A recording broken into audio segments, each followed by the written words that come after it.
Hello, ladies and gentlemen, and welcome to episode 108 of the Seezus Show.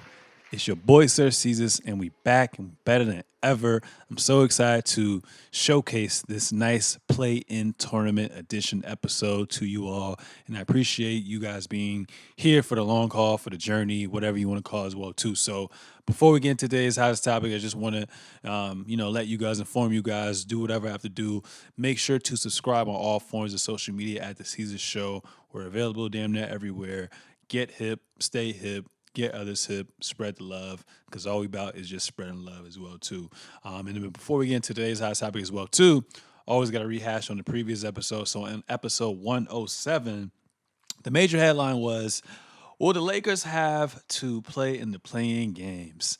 And things kind of came into fruition, and they actually have to play in the playing games as well too. So we'll be talking about that a little bit more. But among that, we also Trey now also talked about Lamelo's return, as Joker's the MVP, and just much more content as well. So without further ado, I'm extremely excited. I think this episode is going to be pretty fire. We're going to get into episode 108. So without further ado, ladies and gentlemen, make some noise for my boy, for my co-host, for my day one, Trey Day, XX, Ivy, what to do, baby. Let's get. What's up, everybody? You already know it's your boy Trey Day all day. Back by popular demand. I look like Rock Lee right now, so don't mind me. But hope everybody's doing good, man. You already know we had to come give it to you before the playoffs started. It's episode 108 of the Seezus Show. How you feeling, Sir Seezus? I'm feeling great. I'm feeling great. Another episode. I'm mad we were able to see each other in person, which Yeah. was amazing.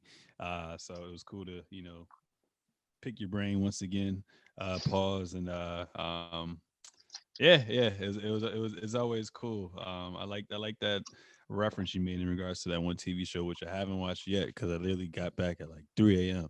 But Okay. Okay. I'm feeling good. I'm feeling good. The plans are Awesome. about to start, and then the playoffs start this weekend. So long ass season, but it's been good. So before we get into the topics for today, I want to continue our check-in. So how are you feeling on all facets of life, man? Um, probably continuation from if y'all watched a few episodes back, but just placemaking, with all the confusion that's going on with like the world opening and stuff like that, just trying to continue to monitor what I'm consuming and make sure that the goals and the paths that I'm taking are very much in line, with purpose, and not being super critical of said purpose, but in line with purpose. So it's not like doing a whole bunch of work on multiple fronts or doing a whole bunch of work and it's meaningless. So really trying to, even though everything's trying to speed up, honestly, just trying to take the time and get it done. Take the time and like organically let things happen and fill out and come to me and to that energy, and that's really it. So that's, I guess you could say, spiritual in a way, mental, pretty solid, pretty fortified. um just trying to continue to be outside the box in a lot of things. um Physically, I'm gonna my hands a little bit better. I was outside hooping Mother's Day. So I came down and boom, kind of marked this one up. So you can kind of see the scar on this joint, but this one got it really bad. So that healed up. I couldn't really do any push-ups, couldn't grip the weights too much, but I think I Mm, can at least get back into like the push-ups. Hopefully it would be nice to maybe do some underhand pull-ups too, body weight stuff. Because I got some stuff, I got some like little traveling and stuff I want to do. So I want to look, you know, or feel. I'm not even worried about looking, but I want to feel, pretty good going out there. So the next week or so, I just want to be consistent with that kind of stuff. But overall, man, I'm blessed, man. Way up, I feel blessed. How about you? um, honestly, pretty much the same thing. Continuation of last time, if not a little better. From a mental standpoint, it just felt good to be back at home. Like I told you off air, came home on some spontaneous stuff just to Yeah, surprise my mother for Mother's Day. So shout out to the she was Dukes. surprised, and it was amazing. Got a chance to be, with my dad, baby Oh, sister, like I said, my mom, my siblings. I went to DC to visit. my brother and a couple of friends up there, and then obviously I had to go back to the old stomping grounds in Richmond to end it off. So Yeah. it felt really good, and it was much needed as well too. From a physical standpoint, pretty much mentally drained right now, and I'm starting to become more and more aware of resting as well too, because resting is key. A lot of times I just try to, keep pushing, keep pushing, keep pushing, but sometimes when you keep pushing, that can cause other Yeah. setbacks in your life as well too. So I'm trying to just become more aware of that as well too. But like I said, I've been busy traveling back, had to work the 9 to 5 today. So Sheesh. even though I'm continuing my work outside of work, this brings me joy. So it really doesn't feel like I'm Yeah. actually working. So I'm definitely going to try to catch up on some sleep at some point. I don't know about tonight, but going into the Okay. weekend at least, I'm going to catch up on some Okay. sleep. And then, yeah, I'm just going to take this time to honestly, yeah, just rest and read, and then whenever my mind feels ready on some J Cole stuff. I don't know if you listen to the Etceteras Of podcast course. with KD and J Cole. He just talks about Really. he talks about a lot of shit, but one thing that stuck out to me was just being a creative, and sometimes giving yourself that time to have space, or to just walk away from something, and then once you get that spark you come right back. So obviously with him it was like a 6 week stint or whatnot. For me it's just a couple of days to a week or whatnot, but I'm going to actually give myself some time to rest, and then when I'm ready to be in that creative manifestation, I'm definitely going to do that as well too. So I feel good, and then obviously it felt good to celebrate a little mini accomplishment as well too, with the Hey. whole music video debut and everything as well too, a blast. So that was dope Mhm. as well. And what I kind of realized after doing that, um, is sometimes obviously like I tend to live in the moment. That's all we can ever do. But a lot of times, every now and then on one else, I like dwell on the past, or I'm so Yeah. anxious about the future and whatnot. So I was just gonna say I was just kind of nervous about how it was gonna turn out, the reception it was gonna receive, all that and whatnot. But I actually felt kind of numb when it actually came out. Like I was like, oh, okay, it's cool. So even going back to the J. Cole podcast with the Etceteras is just like he referenced as well too, like he doesn't really care about the aftermath. He cares about the process. You know what I'm saying? Yeah. So I was excited about the process, the build up, and the actual, being on set and doing everything that I could. So I'm looking forward to the future.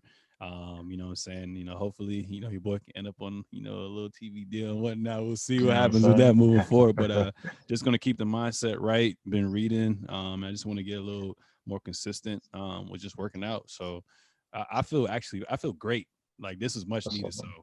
So no complaints on this side as well too. So yeah, without further ado, man, let's get into the hottest topics of the day, man. So Yes, sir. like we said, the NBA regular season officially just ended.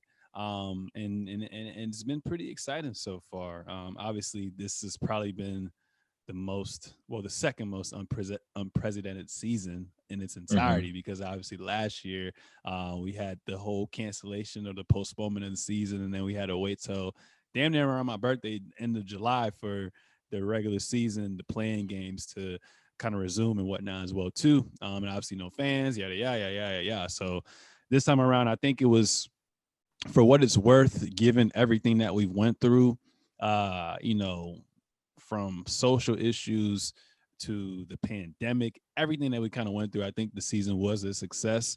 Obviously, like I said, injuries kind of sucked, and CDC guidelines and people catching COVID and all that stuff kind of sucks. So people had to sacrifice. But overall, I thought that as a National Basketball Association, they handled everything the best that they could as well too. So that was great. And it seems to me, obviously, we don't know exactly who's going to get those final two spots in the East and West, but it seems to me everyone is relatively healthy going into the playoffs. So that's a Hmm. plus as well too.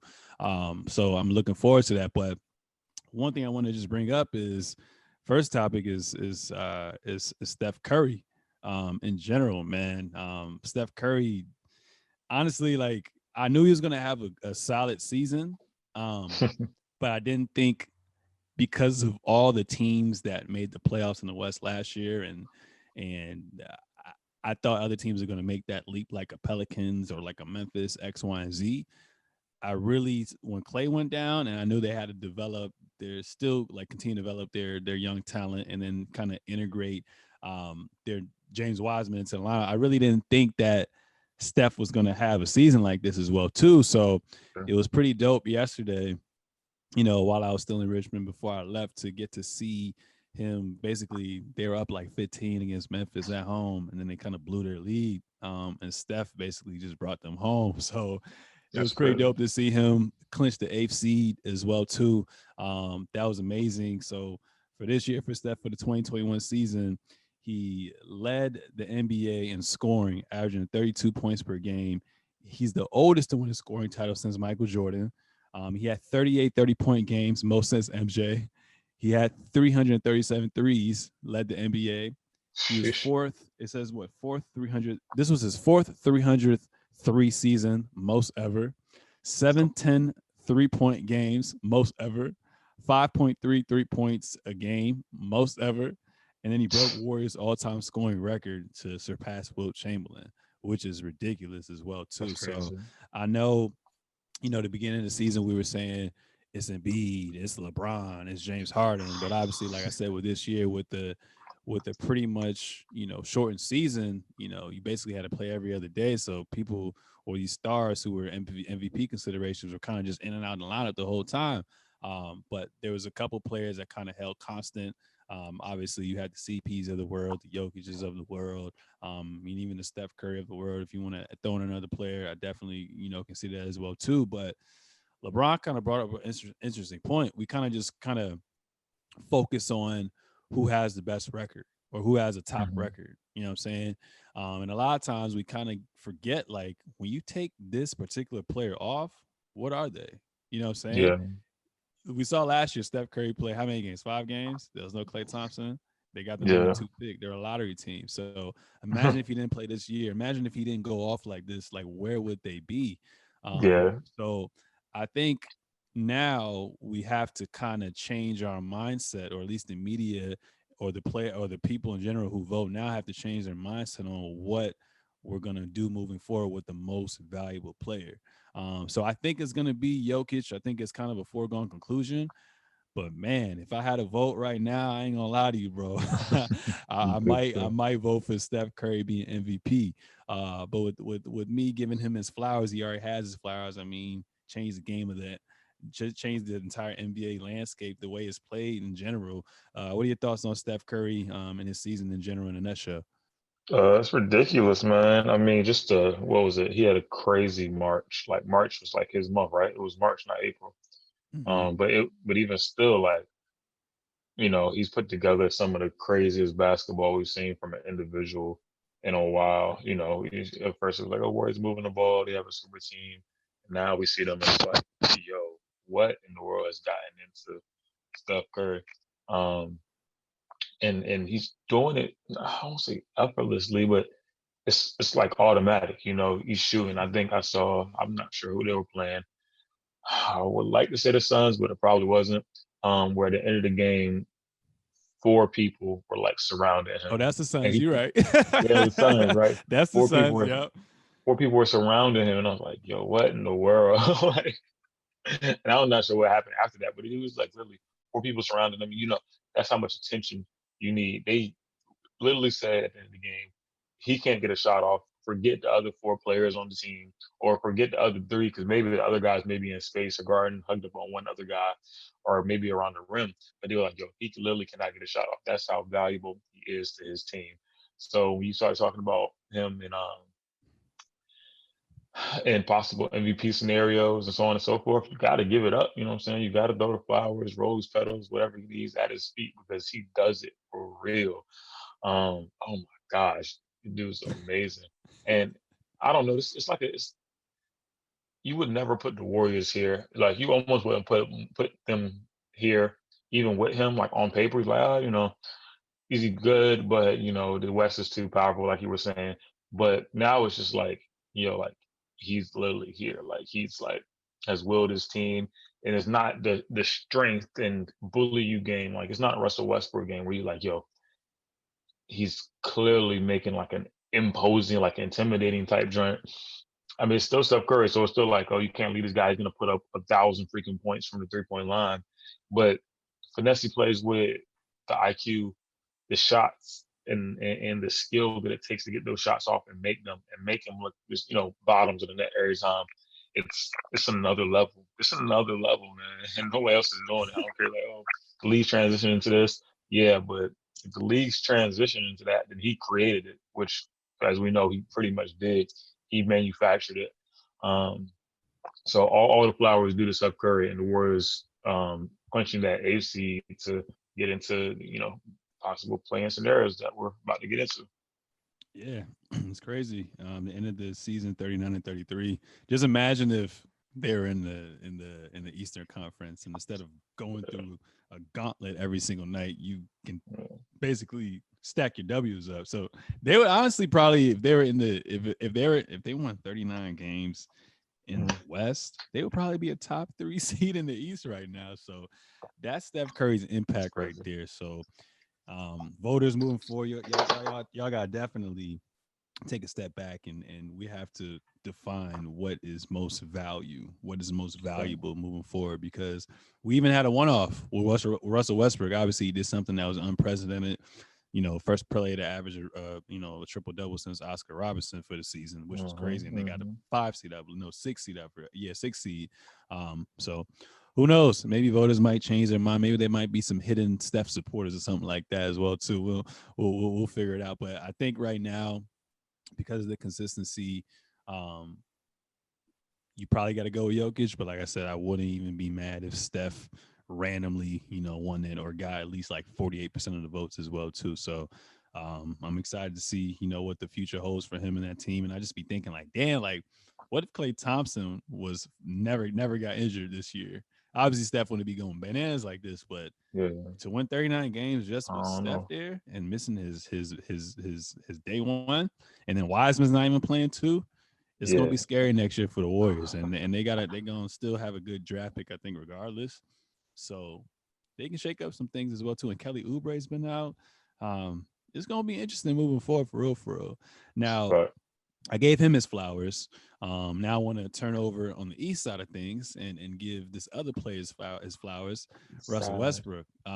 Russell Westbrook, man, it's kind of crazy, bro, because like it's been a emotional roller coaster with the Wizards in general. Obviously, you have some ties, some them from the past and whatnot as well Yeah. too. Some But love. we literally was like, "Yo, what's going on? Is Bradley Beal gonna get traded? Is Russell Westbrook his trade or his movement from the Rockets to the Wizards, like, is this the end of him? Like, is he going to just go there and just fold and die? Like, what's going on? Obviously, there's some COVID related issues. He was coming off of an injury, and they just been battling the injury bug kind of off season as well too. And we just saw Beal frustrated, and it just looked like Westbrook just wasn't the Westbrook that we were kind of accustomed to. So I think we kind of spoke about this last episode, but we were like, yo, did Westbrook start to hoop when KD kind of did the top five or not? But it was actually when Stephen A. Smith called him out. So I don't know if it just happened to be a coincidence, but to finish off the season, they finished off, I believe, with a record of 17-5, I believe, which is ridiculous. And I remember at one point, I think they were like either the worst, borderline the worst team in the East, or like the 13th seed.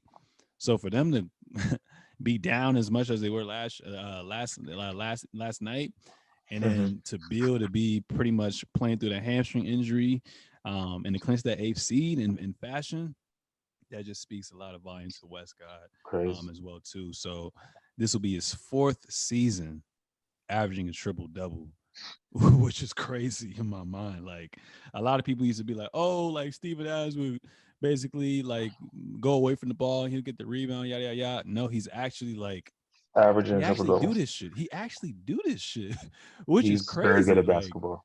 he's very good at basketball. Very good at game And, basketball.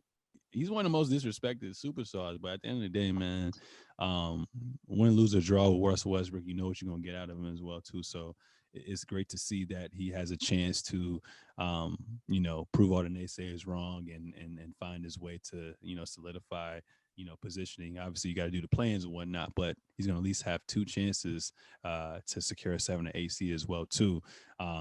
So I'm happy for him. I'm happy for the Wizards. But what are your thoughts on Russell Westbrook this season? In a nutshell as well too. Um, I'm making his case to be a GOAT guard all time. You know what I'm saying? One of GOATs. I'm not gonna make a super crazy thing like, yo, he's the greatest guard of all time. But like from a scoring guard standpoint, like numbers lie. I mean, numbers don't lie. You know what I'm saying? Like numbers don't lie. You can feel how you feel, whatever, like that. But averaging a triple double is not easy. A lot of guys can't lace up their shoes right now and go score 5 points in a pickup game. That's alone. You're playing with the best basketball players on the freaking planet, and you're scoring points. You're grabbing rebounds, which is physical, and takes athleticism and IQ.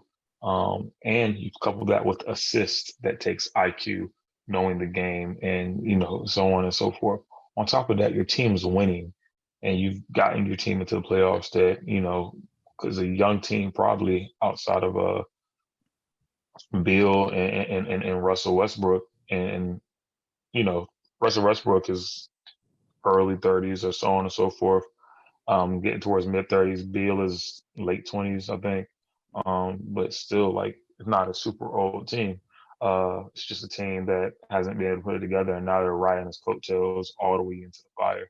Um, if I had to make an assessment, man, and maybe because Russell bangs with Scott Brooks, um, they'll keep that going, whatever like that. But I think what could help the Wizards too is probably just a different look at a head coach as well. And it's not a head coach Scott Brooks conversation, but just kind of doing some research and so on and so forth. And all of them respect Scott Brooks, all of them respect. But when I think about what can they do new, other than just get rid of the whole front office, I don't know.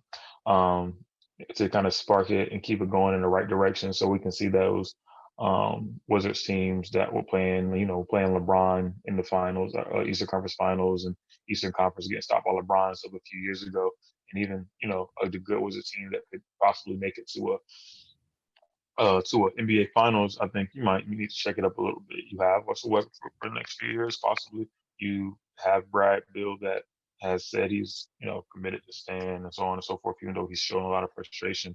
You have to do some other promising stuff. So who knows when it comes to that? But back to your first topic at him, and Russell Westbrook is a disgustingly amazing basketball player who you don't understand basketball or even know the slightest thing about it if you don't think anything he's doing is short of amazing. That's all. Yeah, for sure. So it's going to be interesting. We'll get back to the playing games as well too. But before that, definitely want to bring awareness to the Hall of Fame inductees. Obviously, there's multiple people that were inducted, but the three most prominent players was one of my goats, Tim Duncan, Spurs fan for life, KG, the OG, and Kobe B. Bryant. So, I don't even want to ramble about this, but when you hear these three players' name, man, what comes to mind? What comes to mind for you?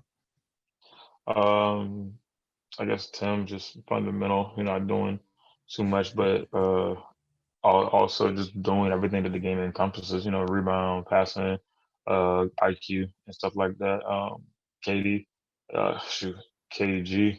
You think of intensity, what I'm saying? Intensity, nothing is left off the Mind court. games. Nothing is out of bounds. That's just sounds oxymoronic, but nothing on the court is, you know, too much. You just get it done. You say whatever, you do whatever, you claw down, and if nobody can, come up and meet that intensity, if you're a shark and you smell blood, then you're gonna swarm you. So he's always trying to draw blood from his opponent. And then, KBB. Oh, what more can you say about him other than, just the manifestation of commitment to craft and basketball. And yeah, I mean, shoot, I can't really say much more about Kobe Bryant. Just somebody we look up to for so many reasons. So consistency, hard work, and just triumph within that. Creating yourself and creating your game and imposing your will and not being afraid. Always wanting to be with the big dogs. Always wanting to learn. That's why we got his book. That's why we got his pictures and stuff like that. So Those three guys are speak volumes, and also honorable mention. I think Ben Wallace got into the Hall of Fame this draw too. So shout out him. Went to Virginia Union. VA. Uh, yeah, so one of the and that's a D2 school. So I think he might be the first Division Think it two was a D2 or basketball player. D3. It's D2. It's D2. It's Oh, D2. okay. Yeah, like they won not one of the first, but definitely if not the first, one of the few Division 2 people that came and are now in the basketball Hall of Fame for his playing career. Like incredible story, and he's held down big men down the street from us in Richmond. Um, Big time, man. What more can you say about the hometown kid? Yeah, for sure, for sure. And what's always gonna stand out about me is even when Kobe first passed away, is when you say he's a god of discipline. Like Hmm. you need discipline to get from point A to point B to reach every single milestone that you want to as well too. So it starts That's with that. And if you can master discipline and put that time, energy, and effort in every single day, and one of the reasons why I love him so much is even the number 24, 24 hours in a day, we all have that equal amount of time. The fact that I can utilize my time to get to where I need to be and you're wasting your time, like, what are you doing? So that's always going to resonate with me being a guy of discipline. But like you said, you kind of hit on all cylinders with all those players as well, too. Everyone had something that standing out about them as well, too. So, had a great career. It's probably going to go down as one of the best, Hall of Fame classes as well, too. And I'm looking forward good. to the future and what it holds for the Hall of Fame in general as well too. But flowers to everyone who you know got selected, so it can only go up from here for sure, for Hmm. sure. So the Nets secured the second seed, but most importantly, James Harden was able to return for at least 2 games. And then also, major props to Kyrie Irving for being one of the very few players, I think one of 9 players in NBA history to hit the 50, 40, 90 club as well, too. So the most important thing that I took away from this is they're finally healthy. You know what I'm saying? Finally, they're finally healthy. So I think they played 8 games now instead of 7 games. They played 8 games with their big three intact as well too. So um, I'm looking forward to their future and what it holds as well too. But with them being healthy going into the playoffs, obviously we don't know exactly who they're going to play yet. How scary can this team be? And not only that, who do you think is the most important player for the Nets' success moving forward for a deep playoff run? Kevin Durant, because he's unstoppable. The other guys are pretty damn good. Kevin Durant's unstoppable, so I have to give it to him. Uh, Even with the work that James has done, like he's been ridiculous when he's playing. Probably being a catalyst for that team, but you can't, and it's hard to guard James. So this is a take, you know what I'm saying? So it's hard to guard James. He's almost damn near impossible with all his moves, but it's definitely impossible to guard a 7 foot 1 or 7 foot tall guard that has handles and can shoot the ball and runs the floor. So any night out with him is going to be hard. Maybe you can try to figure out different looks for James Harden. You know, we've seen that in the playoffs, but a healthy KD in the playoffs is tough to beat unless you have another 7 footer. Like I don't know, somebody like the Lakers or Philly. I don't know, but yeah, I mean, foreshadowing maybe. Um, but yeah, so KD's the key to their success for sure. Mm. See, I argue against that, right? Because I already know Kyrie's a lethal scorer. Probably one of the most clutch players I've seen with my 2 eyes, even though I'm blind and wear contacts. You're gonna Um, say James moves the ball for them? James Harden, because it's not only about what you bring from a defensive standpoint in the playoffs as well too. Obviously, health is taken into consideration. Obviously, for the most part, if you have the most talent, that kind of gets you over the hurdle. But the depth, the bench is what matters. And I But noticed with James Harden on the floor versus James Harden off the floor, the bench weren't getting the same looks. The bench wasn't playing as was much confidence as they were with him on the yeah, floor as well too. So I think he is the key piece and the most important player because he's going to get every one of those easy looks as well too. And you can stagger the minutes where when Katie and Kyrie come out, I've been doing this shit in Houston for like 7, 8 years. All right, bet. Give me whoever, and we going. I'm gonna basically be like LeBron and make everyone around me better. So I think James Harden is going to be the key to this success. But you can't really go wrong with Kevin Durant as well too. So But I think if Kevin Durant isn't in the lineup, then they don't have a chance at all. But I think James Harden will get them to the promised land of where they need to be as well too. So we're gonna see how that works out moving forward because this is kind of unprecedented as well too. Like we've never seen star players, max players, only play these amount of games together as well too. So I yeah, think I think we're gonna see something like the Boston Celtics. I don't know if you remember from when they first won a championship with Ray Allen, Paul Pierce, and KG. They won okay, 7 games first round. I think against the Hawks. Second round, I forgot who it was against. In the conference finals, they won 6 games and beat Detroit. So I think it's going to be something like that where they get tested, interesting. tested, tested, and then once they get to the Eastern Conference Finals, they kind of gonna have everything kind of Are figured out. clicking. I'll figure things out from there as well too. So I'm excited to watch them as well too because when they want one of their Achilles heels is that defense, but I think this is going to be the year where we kind of debunk that defense wins championships, and they're just gonna just be one of the most efficient and prolific offensive juggernauts of all time as well too. Another Without thing I doubt. want to talk about before we get into the play-ins are my second team, my step team, my stepson team, whatever you want to call it, are the Clippers frauds and are the Clippers afraid? And when I say this is because they rested their players the last 2 games against arguably the worst teams in the NBA, the OKC Thunder. They rested Kawhi and PG, Marcus Morris, all them, and they also rested last night against the Rockets. So a lot of people were saying like, yo, they kind of came together and are like, yo, we have the tiebreaker over Denver. If we win this game, we get the 3rd seed. So basically, the 3rd seed obviously plays the 6th seed. But if you get to the second round, the third seed plays the winner of the 2 7 seed. And who's at the 7th seed right now?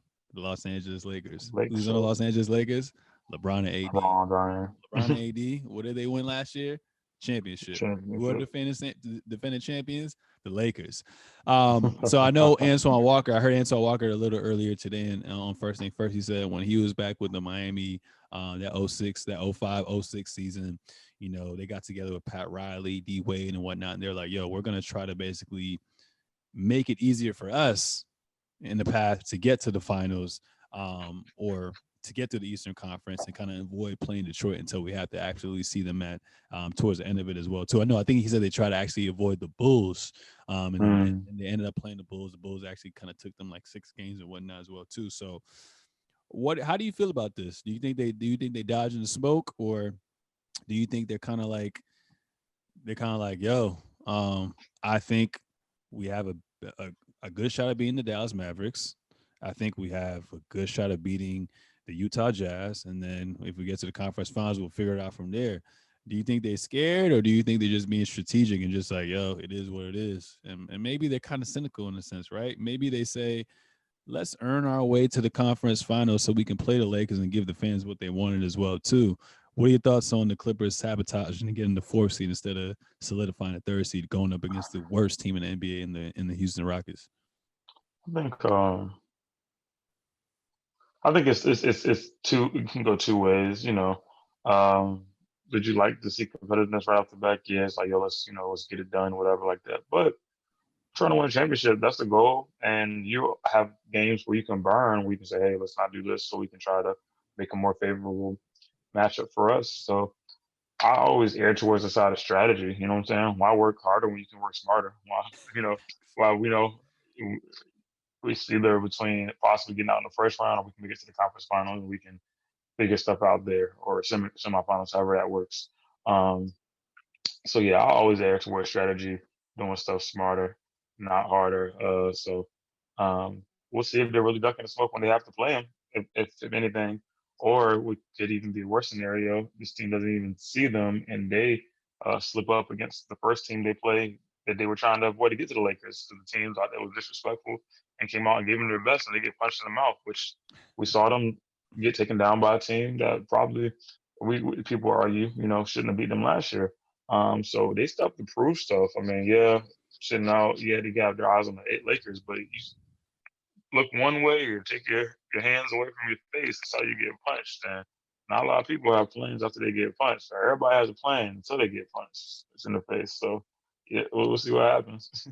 Yeah, for sure, and I'm excited at that. If you're free this week, we should definitely have another episode where we kind of break down the seeding, not the seeding game, the actual playoff predictions as well too before the playoffs and whatnot. Because So I got a lot to talk about the Dallas versus Clippers series this year. I'm a little nervous, but we're gonna save that interesting. for the next episode as well too. All right, good. Um, Moving on from that, last topics of the day is the playing game. So, for those of you guys who are not familiar with the playing games because of COVID and because of the shortened season, basically they're like, all right, there's going to be a lot of things taken to consideration. Plus, we have to make our money back from losing all of this money from revenue. So, what we're going to do is we're going to have additional games to kind of get that money back and have a playing tournament as well too. So, basically the 1 through 6 seed from the East and West are solidified. They're good to go. So that's great. Now, 7 through 10 are going to be in the play-in tournament, which is going to start tomorrow, Tuesday, when the episode is going to drop. So basically, the 7th seed is going to play the 8th seed from the East and West. And the 9th seed is going to play the 10th seed from the respective conferences as well, too. Now, what's cool about this is if you're in the 7th or 8th seed, you have an opportunity to lose at least one time to still be in the playoff hunt as well too. So the 7th seed is going to play the 8th seed. The winner of that game, that one-off game, gets the 7th seed. So the loser, let's say for instance the Lakers are going up against the Warriors and the Lakers win to get the 7th seed. The Warriors will wait for the 9 to 10 seed, which would be what Memphis versus the Spurs to play. So the Mm-hmm. winner of the 9-10 seed will play the loser of that 7-8 seed in a one-off game for that final spot as well too. So it's pretty dope as well.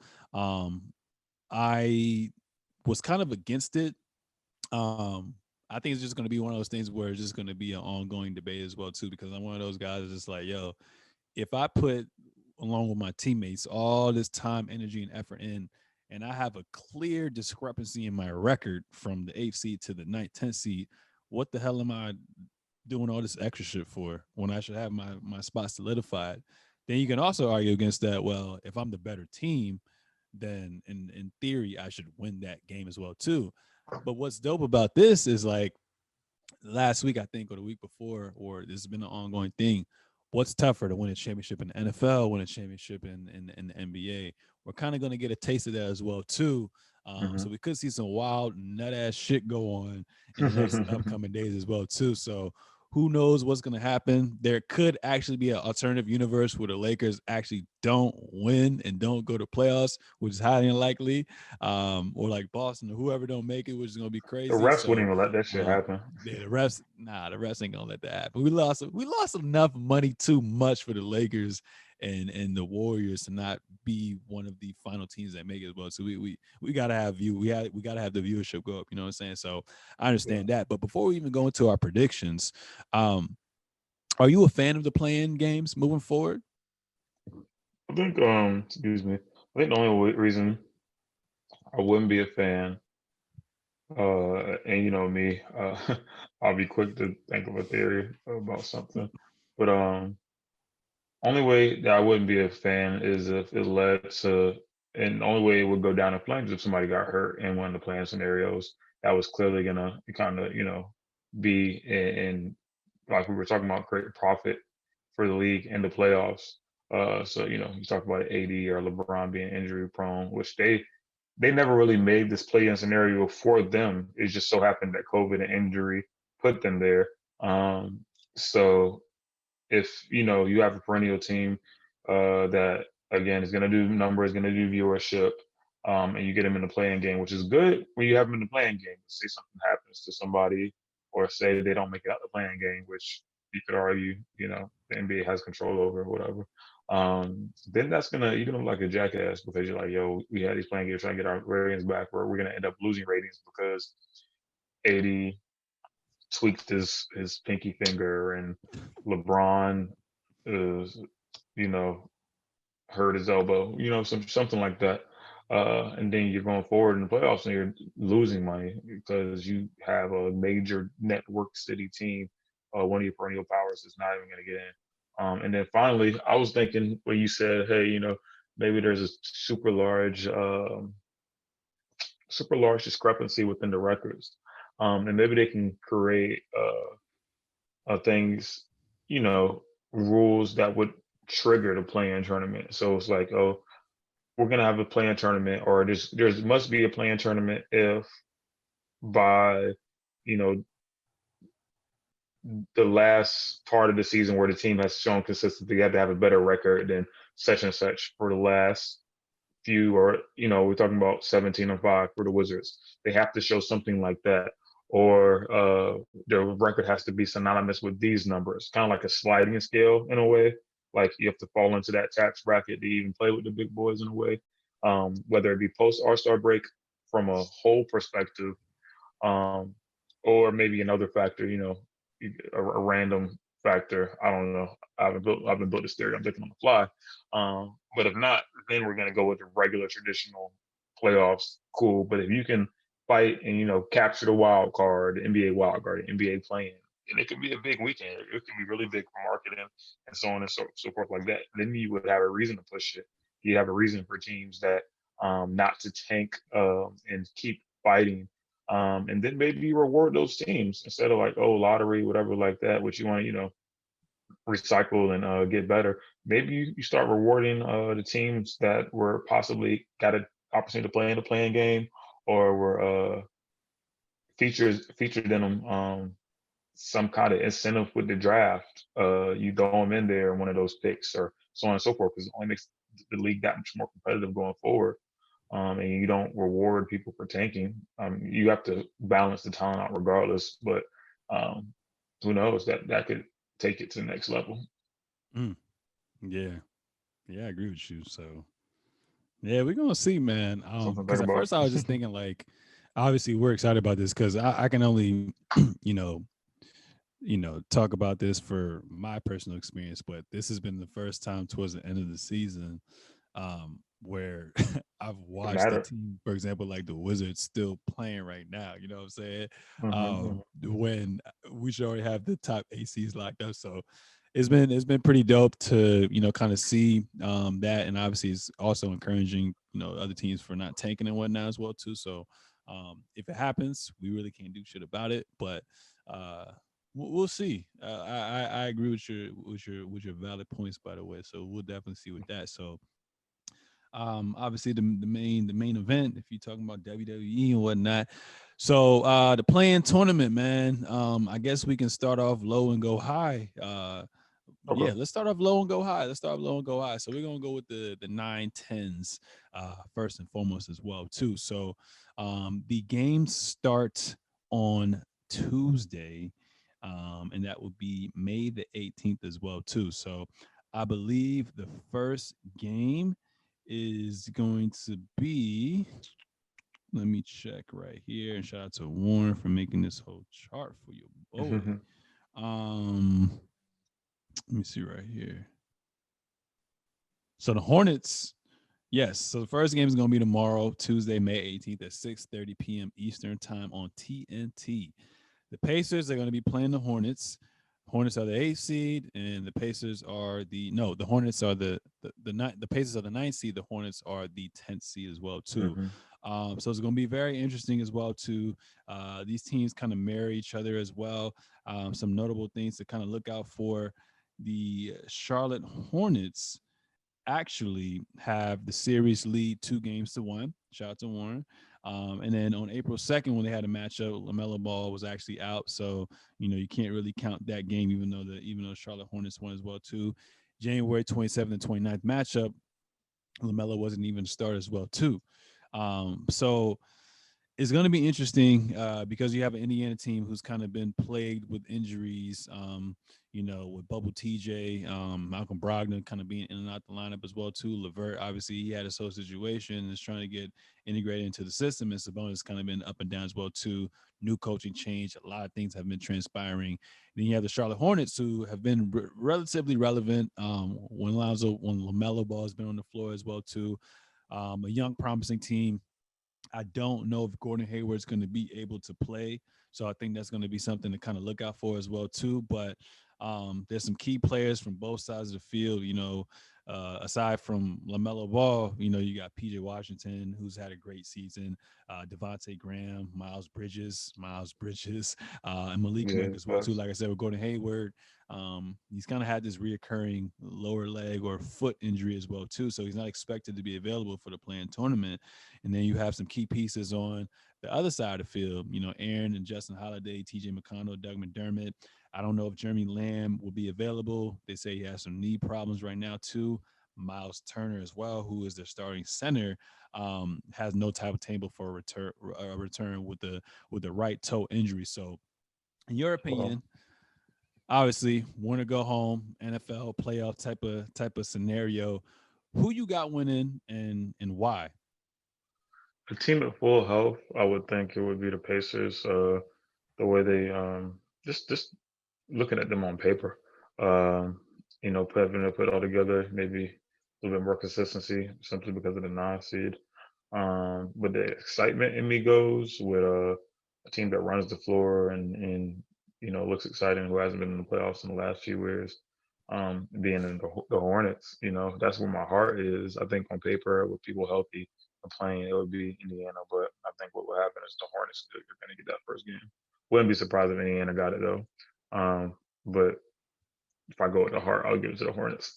What about Yeah, you? Hart going with the Hornets. I think it's just going to be exciting from a basketball and fan standpoint, just to see Lamelo in the biggest game of his career, and see Yeah, how he kind of plays under pressure as well too. So, fully healthy, you're right. I'm going with the Pacers. I was yeah, like, I'm going with yeah. Indiana. Like they have a pretty, being in a small market and working with what you have and not having that quote unquote superstar, they have a pretty well rounded team as well too. If Gordon Hayward was an absolute go, then by a landslide, I have the Hornets as well too. But I like the Hornets' energy. Obviously, they're going to be playing on the road, but I think they're going to find a way to get themselves to win this game as well too. So I got the Hornets probably winning by like, I think it's going to go back and forth. I think it's going to be a great game. I probably won't tune into the fourth quarter, but nah, I love Lamelo Ball. I actually love Lamelo Ball. I love Where they Lamelo playing Ball. at? So Where they playing at? they playing in Indiana. Um, Back up. so that could be a factor. I know for the Awesome. Warriors, at their home game yesterday, they had a vaccine section where everyone was kind of just packed all together and whatnot as well too. So Wow. Indiana geographically speaking, where they're located at. So fans might be up for this game as well too. So Bucks. I think it's gonna be a dog fight, but I definitely have the Hornets. Probably winning by like 3 points or something like that as well too. Okay. Maybe Lamella Ball sets up Malik Monk, or he sets up what's his name? Terry Rozier for a corner three, and then the game is over like that. So I'm looking forward to that game. Now the other 9 versus 10 seed, we got my San Antonio Spurs going up against the Memphis Grizzlies. Some key players to watch out for is Ja Morant. Obviously, he's had a pretty damn good season, averaging 19 points, 7 assists, 3 rebounds. He's been playing pretty damn consistent, for the whole year as well too. And he's one of those guys who is very hungry, and he kind of declared that he's a top 5 point guard, which is crazy. But you got to be a little crazy to be successful in life as well too. So I respect that. Jones Yeah, Valley Jr. is averaging 17 and 13, which I didn't even realize because I don't really watch Memphis like that as well too. Every now and then, if it's a marquee game, I'll check it. Like yesterday against the Warriors, or I'll check the box score and whatnot. But we gotta give him his flowers. So he's been playing bucks. pretty damn consistent. Then Dylan Brooks, who's to say yesterday when they played against the Warriors, if you don't get fouled out, the Warriors lose that game, and Memphis clinches the 8 seed as well too. So Yeah. he's averaging 17 this year as well too. So it seems like they kind of got their big three intact. Some other people to look out for is Jaren Jackson, who came back, Brandon Clark, and my old Spur Kyle Anderson as well too. So Memphis has been pretty damn good this year.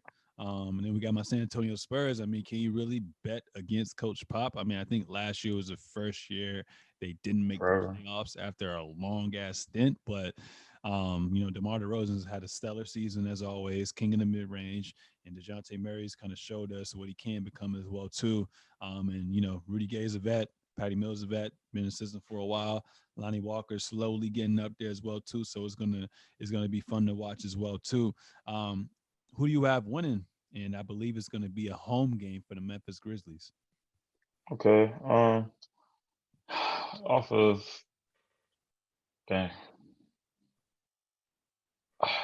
if I had to have a hot take right now, and What you got, say Trey Day? that the Spurs are gonna upset the young team in this game that Greg Popovich has some time to plan for and prepare for, like a kind of like glorified he's in the NCAA tournament for one time game. I think I would give it to the Spurs, but who I would love to see, you know.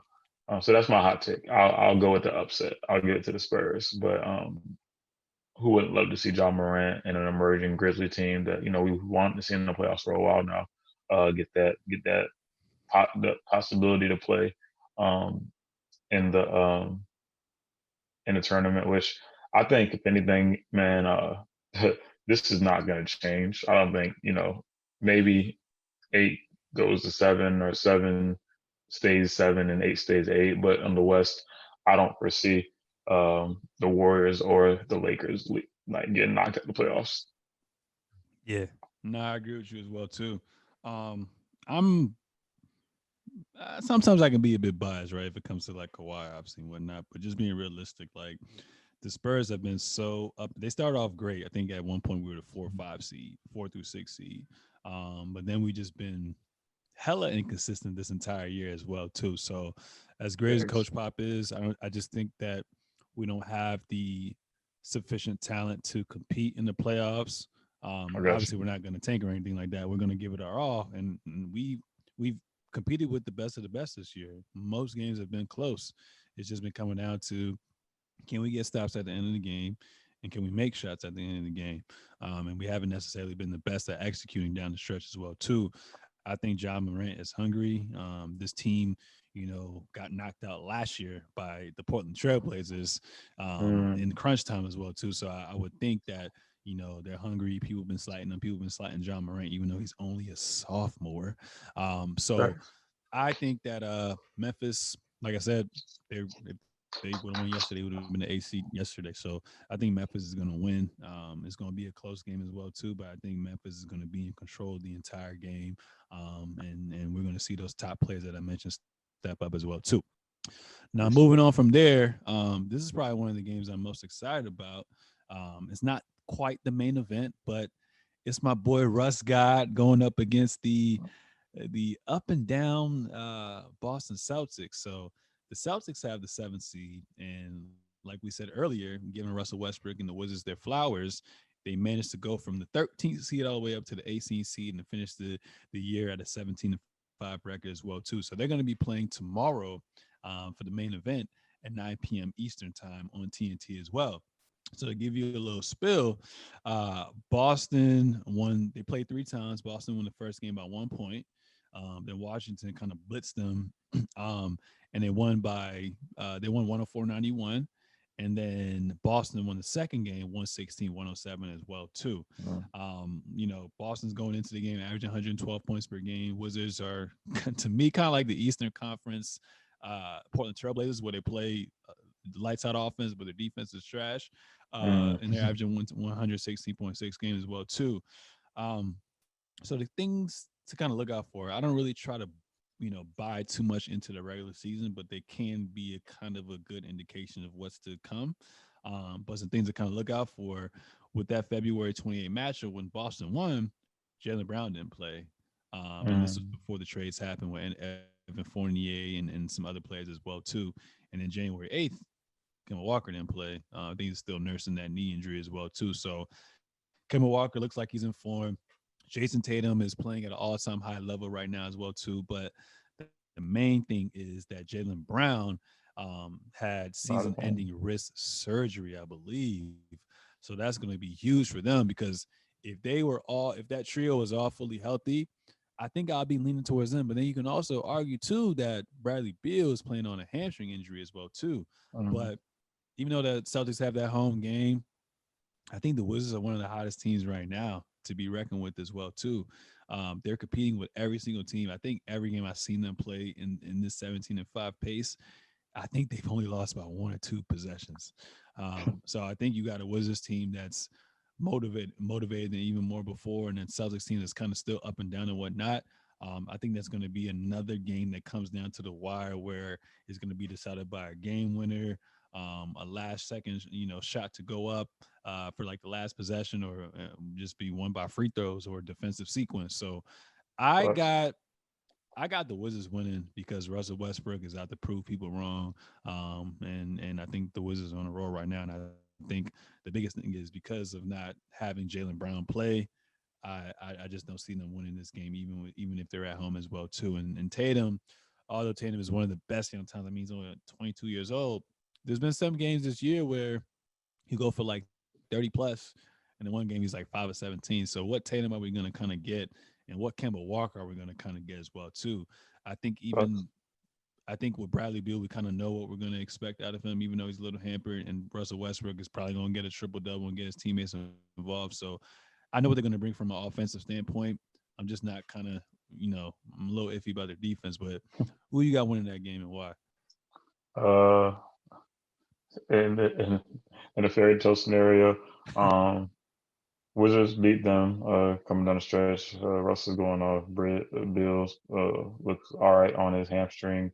Boston turns around, loses to the Hornets in that next game, and they blow the whole team up. And we get a new look Boston Celtics. Not like necessarily personnel wise, but maybe from a coaching standpoint, and so on and so forth next year.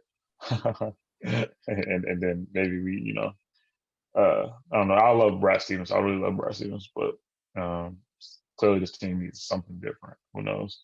Jalen, not Jalen, but Jalen Brown. With little Jalen Brown being out hurts a lot. Um, I do trust in the Celtics. What's his name? St. Louis, Jason Tatum. I do trust in Jason. Battle Yeah, I of had to do St. like Louis. this, at that St. Louis, the Smino joint. Shout out to Zero Fatigue. But so yeah, I had to respect his play, and his godly numbers that he putting up, but you also have to respect Russ. And at least uh, Brad Bill is going to be playing, and Russ has Brad Bill. Jace kind of needs, not needs, but you would like to see him with Jalen. Uh, so I would give it to the Wizards just because of the hot hand right now. But this is one of those toss ups. It's really one of those toss ups. But as my earlier scenario state, Wizards and then freaking the Hornets sneaking in somehow, some way. And Boston kind of gets things shaken up. So we see a better Boston team next year. Who knows? Yeah, Boston definitely need to shake some shit up. I think Kendrick Perkins came on last week on the air and said it may be time to look and shop around Kemba and Marcus Smart as well too. Obviously, we've always been saying Marcus Smart is the heart and soul, but I think you not only need to change up the roster, maybe time for Brad Stevens to rock B. Maybe time. I'm sure we see it if this goes terribly wrong. I think we see it even if they don't reach, past the first round or something like that. We probably see something totally Yeah, different. Which if they get stuck at the number 7 seed, who knows if they're going to make it past the first round? So yeah. And just from like a hypothetical fan standpoint, I would like to see the Wizards win this game too because they would not only have started off from like the 13th seed, they solidified getting the 8th seed. They beat the 7th seed to get the 7th seed, and now then they're the playing whole the boys. narrative, Katie versus Russ again. And in the regular Facts. season, Wizards kind of owned the Nets as well too. And we know that the Achilles heel for the Nets is they don't play no goddamn defense. So in theory, every Power game versus should be power. relatively close, and it could go, at least 6 games. So we're gonna see what's good with that. So that's why I want the Wizards to win, and obviously I'm Team Russ as well too. So we're gonna see what's good with that. And then the last game, but not least, we got the rivals both from Akron, Hmm. kids from Akron. We got the Warriors versus the Lakers, which is gonna be the main event. It's gonna be Wednesday night. May 19th at 10 p.m. Eastern Time. Everybody and their mama and their grandmama gonna watch that game. Even if you're a kid and you're a baby, you shouldn't. You're gonna watch that game. So you're going against a team in the Lakers who has a player in LeBron James who obviously is still recognized as a universal best player in the league, but he's been battling an ankle injury. He's missed a lot of time this year. 80's missed a lot of time this year as well too, but they've been able to string along a good amount of games, and they had a 5-game win streak, with AD in the lineup and LeBron coming back for the final 2 games as well too. Dennis Schroeder, who is going to be a huge what if as well too. He got out of COVID protocols, and he's good to go as well too. So they got damn near four All-Star caliber players in LeBron, Anthony Davis. Obviously, you got at least two superstars, a former All-Star Andre Drummond, who's a rebounding machine, and Dennis Schroeder, who can Mhm. give you 30 on any given night as well too, if he's up for the challenge as well too. And then you got a red hot Steph, who we just gave his flowers to, who to me should be considered for MVP, and who to me is been the best player this entire season. And I know his shoulder's kind of hurting right now, but they've been playing one of the best. They've been one of the best defensive teams this year as well. Too. A lot of people don't really talk about that. So um, it's going to be crazy. Where this to me feels like that football type of environment where Steph just may be hot that whole game and you can't do shit about it. You know what I'm saying? You can't Yeah. do nothing about it. And and their role players kind of just step up as well too. So those one of those games where I kind of don't know where it's gonna go. I think it kind of you're kind of gonna have to cut the head of the snake off in Steph Curry. So if you can neutralize Steph, get the ball out of his hands as much as possible, and force the other role players to play against you and to beat you, I think you're good. And then I know, the Lakers played the Pacers, and then last night I think they played. I can't remember who they played last night. They played the Pelicans last night. Even Okay. though those teams weren't at full strength, it still looked pretty promising. Watching LeBron James, look like himself relatively for the whole time, and AD look like himself, and Andre Drummond seemed to be a little bit more comfortable playing alongside those as well. And then, like I said, Dennis Schroeder came back, so seems like the core is intact as well too. So, I think for the season series this year, the Lakers actually swept them the whole year. So March Oh well. 15th, 128.97. Even though Curry went for 27, didn't matter. February 28th, 117.91. And then, oh, actually, no, it wasn't a sweep. January 18th, it was 115, 113. Steph went for 26 that game, but they only won by 2 points. So very up and down. We don't know what's going to happen. Obviously, Wiseman's out as well too, but the Lakers seem pretty relatively healthy. But what are your thoughts on who wins and why? I'll have to give it to the Lakers, just because you have more people that can do worse damage to you than just one person and Steph Curry. With role players aside, they got guys that can get it done, on and off the bench, possibly. And Steph's going to damn have to put up 50 points, which he's capable of doing. But I think the IQ, the size of the Lakers, really gets you. And they might play some decent defense on over there. I mean, on over the Lake here. The size and you know and everything in the Lakers really gets you. They might play decent defense, the Warriors, but I think it's going to be hard. It's going to be a hard matchup for a team with that caliber, with that many people that can get it done, and with that and the players that have gone right, and LeBron James with that IQ. It's just going to be a hard out. So I could see the Warriors in the playing game to either they're going to keep the 8th seed or they're going to give it up, rather than the Lakers losing that 7th seed. Mm, yeah, I agree with you. Like, I'm not.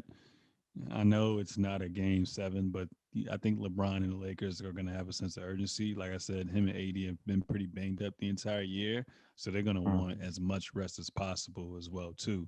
Because I think the Mm-hmm. players, like I said before, start Saturday. So if they play Wednesday, they at least have Thursday and Friday off to kind of prepare on who they're going to play, which would more than likely, if they win that game, be the Phoenix Suns, which I think they're more than capable of winning. And we'll talk about that a little later on this week. But I think LeBron and AD are just going to dominate. Steph go off or Steph don't go off. They're either going to take the ball off his hands or they're going to be like, hey, you're going to beat us, but we're going to stay home to everybody else as well, too. So Facts. I just think AD and Bron are going to just be too much for him. Um, and it's going to be probably one of those games where I could see. I mean, Steph been playing well all year, but I can see where this could be the game where he has a shooter slump. But um, like I said, they've been playing so That's well as well too. So, but the Lakers are at home. Yeah, I got the Lakers winning, and I think the that's Lakers are just going to dominate from the start. Steph, I think it's going to be one of those games where the Lakers are dominating from the start, and the Warriors will cut the lead down, but it mhm. won't be enough because the Lakers are going to just make that one play where they just keep adding on, adding on, adding on. So I think it's going to 100%. be exciting, but I think the Lakers got this. I think LeBron is just like, yo, let's get it. So I'm looking forward to those games tomorrow and Wednesday as well too, and hopefully our predictions are right. I think we pretty much agreed in Solid ones. every game as well too. Finally, so that's going to be interesting as well too. So yeah, ladies and gentlemen, that was our predictions for the playing game, and that was episode 108 of the Season Show. You got any last words? Trade at XXIV. Yeah, shout out to the whole Deep Creek basketball family. Shout out to Chesapeake, so on and so forth, and specifically, just the Booth family. We lost an amazing coach, and coach Mark Booth. Recently, he was former military. Really, just if you believe in God or you believe, whatever you believe in, he was a man of God and somebody that was always there for you when you needed him. Somebody that was a teacher. He was a teacher. He was a coach. He was a father. Stuff like that. Some of the memories that I have with him is just him being dedicated and commitment to our development, whether it be on the court or off the court. It was like on Saturdays he's the coach that's gonna open up the weight room for us, or he's gonna go. He's gonna help us. We're going to run the stadiums. He's going to be right there sitting through it with us. And coming down the stretch, Coach Booth, he was like on like oxygen and stuff like that, but he was still going around and like just doing the thing. So a testament that, if you're not alien, it's a blessing. And if you are alien, if you have life in your lungs, it's a blessing. So we got hit with a hard one. But at the same time, he was the person that was always about the mission and about the purpose and about pouring into. And once things transpired, he was totally fine with what he had done here because he had poured into, he had lived his purpose, he had just showed us so many ways and grown so many young men and just so many kids within Deep Creek or in Chesapeake area and so on and so forth. With even as church, that you know they took and everybody say, "Oh, nah, Coach Booth, he affected my life," and so on and so forth. And one of the charges, I got a chance to kind of, speak with him. Won't go into the details, but speak with him uh, in the last few months and like weeks or whatever like that. Um, and really, one of the charges is, was, do what you need to do, not the hype, walk in purpose, and he did that by example. And I can only, do that, and we can only do that, whether you actually know him or, you just hearing this podcast or, you just every day, whatever like that, you can only do that, with your life going forward, that purpose, pour in, do something for somebody else, and feel good about doing it and just really be there. Somebody needs to be a helping hand.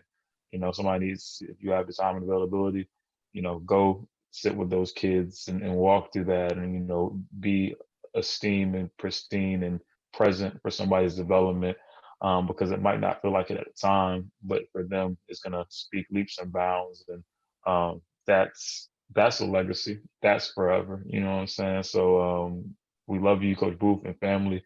But really just shout out to him and shout out to everybody that's searching for a purpose and and has the heart to pour into others. That's all I got. For sure. Yeah. No extra comments needed, man. You heard the boy himself. Ladies and gentlemen, that was episode 108 of the Season Show. Make sure to subscribe on all major platforms at the Season Show, at TraderXXIV, at Sir Seezus. And on that note, we out. Peace.